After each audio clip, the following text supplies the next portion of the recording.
And then from the employee side, you mentioned drivers of loyalty for employees. We always hear that compensation, I'm not being paid enough, is one of the key things that are opportunities to create more retention, more loyalty with your employees. Is that a myth, or is that a fact? Or what are those key drivers of loyalty? First, it's absolutely, compensation is not the key driver of employee loyalty. It's important. It's sort of like we talked about earlier for members, product quality, facility quality.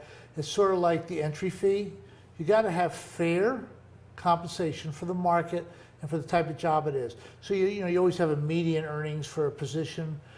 If you want to get into the game, you got to at least pay at the median.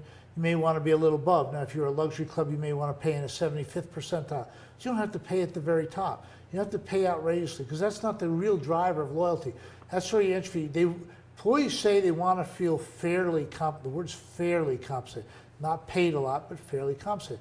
And no organization, if you were to use the Net Promoter Scale, so to speak, of 0 to 10, nobody's going to have a plus 50 score for compensation. But if you're above 0, you're fine.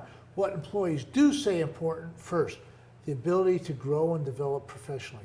What's really important is employees want to know they have the opportunity to grow as an individual professionally, the opportunity to move forward. That's really important.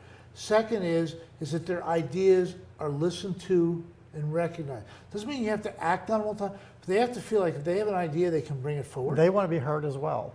Exactly. They want to be heard. Doesn't mean you have to do what they say. They want to be able to express that, and in expressing that, know that you heard them and how you're going to act on it. That's really crucial. Another thing that's really important is the fact they want to be acknowledged for a job well done. Recognize me for the work I've done. Yes. Yes. Recognize me. Let me know I'm doing a good job. Another one is that I'm valued by the organization, that what I do is valuable to the experience of the members. So again, not only is you recognizing, but you let them know their job is important to the results.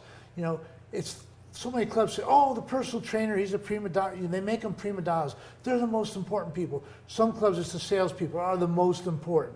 Well, guess what? That house cleaning important person, that front desk person, that child care person, they're equally important to the loyalty of the members. And so you need to recognize people say their job is important. On surveys that we have done with many groups, that's what always comes out.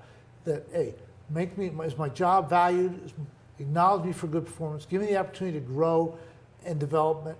Let me have a part in my job. Let me contribute to my goal setting. What they don't want is command and control. Particularly today with Generation X and Generation Y and the soon to come Generation Z, there are more entrepreneurs there than there are in the baby boomer generation or Eisenhower generation. These younger generations want to have more freedom. They want to take part in it. They don't want to be command and control. They'll follow if you lead, but they want to have some level of ownership in it. So when you look at the surveys, this is an important measure. And there's probably 5 or 6 measures if you look at are just like the 4 that we talked about for members. They're really good top line measures of whether you're doing your job or not.